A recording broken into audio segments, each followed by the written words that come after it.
여름철 막바지와 추석 대목을 기대했던 수산 유통업계는 일본 후쿠시마 원전 오염수 방류 소식에 비상이 걸렸습니다. 네, 방사능 수치 샘플링 검사 등 다양한 대책을 내놓고 있지만 소비자들의 반응은 냉랭하기만 합니다. 윤웅성 기자가 보도합니다.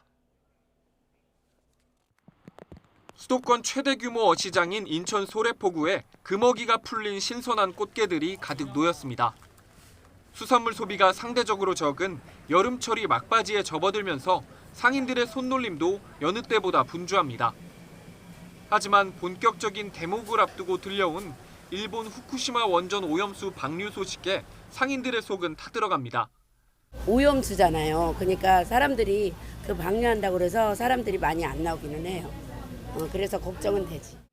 특히 매년 수십만 명의 방문객이 몰리는 소래포구 축제가 한 달도 남지 않은 상황.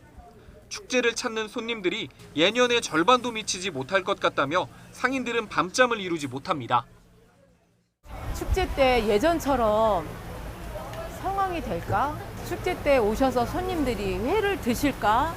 수산물에 대해서는 관심이 없을 것 같은데 막 이렇게 막 걱정을 많이 하세요.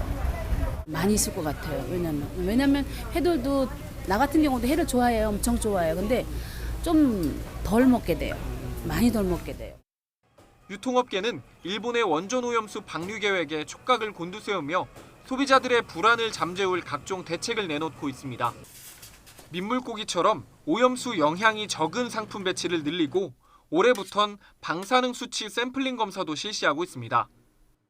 이마트는 올해부터 방사능 샘플 검사를 진행하고 있으며 오염수 방류 이후에는 샘플링 검사를 확대할 예정입니다. 그러나 소비자들은 과학적으로 문제가 없다는 설명에도 예전처럼 마음 놓고 식탁에 수산물을 올리기가 고민된다는 반응이 많습니다. 집에 있는 건 먹어야죠. 근데 이제 구매하진 않을 것 같아요. 그러니까 먼저 잡아놓거나 냉동된 거는 미리 잡아놓은 거는 어떻게 사겠지만 앞으로 생물은 못 살 것 같아요. 원전 오염수 안전성에 대한 신뢰나 방류 필요성에 대한 공감대가 형성되지 않은 채 원전 오염수 방류부터 이뤄지는 상황. 애꿎은 국내 수산업계가 가장 먼저 직격탄을 맞는 것이 아니냐는 우려가 커지고 있습니다. YTN 윤웅성입니다.